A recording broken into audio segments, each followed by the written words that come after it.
गांव के बीचों बीच एक पुरानी हवेली थी जिसे लोग भूतिया हवेली कहते थे।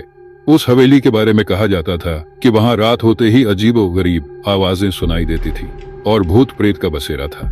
लेकिन कोई भी इस बारे में पक्के तौर पर नहीं कह सकता था क्योंकि किसी ने भी वहां रात बिताने की हिम्मत नहीं की थी। एक रात गांव के 3 दोस्तों ने तय किया कि वे हवेली के रहस्य को सुलझाने के लिए वहां रात बिताएंगे।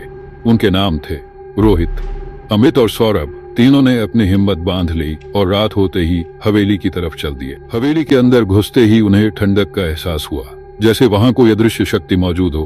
हवेली में दाखिल होते ही दरवाजा अचानक बंद हो गया। अब तीनों दोस्तों के पास पीछे हटने का कोई रास्ता नहीं था, उन्हें सामने ही जाना था। कमरे में घुप अंधेरा था, सिर्फ उनके टॉर्च की रोशनी में ही कुछ दिखाई दे रहा था। हवेली के अंदर हर कदम पर उनकी दिल की धड़कनें तेज हो रही थी। वे धीरे धीरे आगे बढ़ते गए।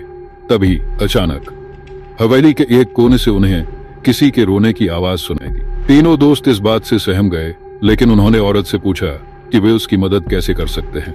औरत ने उन्हें एक पुरानी डायरी दी और कहा, इस डायरी में मेरी कहानी लिखी है, इसे गांव के लोगों को दिखाओ और उन्हें सच्चाई बताओ, तभी मेरी आत्मा को शांति मिलेगी। तीनों दोस्तों ने डायरी ली और हवेली से बाहर निकलने का रास्ता ढूंढा। किसी तरह वहां से सुरक्षित बाहर आ गए और सीधे गांव के मुखिया के पास पहुंचे। उन्होंने मुखिया को सारी बात बताई और डायरी दिखाई। डायरी में लिखी कहानी को पढ़कर मुखिया और गांव के लोग हैरान रह गए। उन्होंने तय किया कि वे उस औरत की आत्मा को न्याय दिलाने के लिए सब कुछ करेंगे। कुछ ही दिनों में हवे सबके सामने आ गई और उस औरत की आत्मा को शांति मिली। रोहित, अमित और सौरभ ने गांव वालों के साथ अब वहां कोई भूत प्रेत नहीं था, बल्कि एक पवित्र स्थान बन गया था। तीनों दोस्तों की हिम्मत और साहस की वजह से गांव में फिर कभी कोई डरावनी घटना नहीं हुई। इस तरह 3 दोस्तों की साहसिक कहानी ने भूतिया हवेली के रहस्य को सुलझा दिया और एक आत्मा को शांति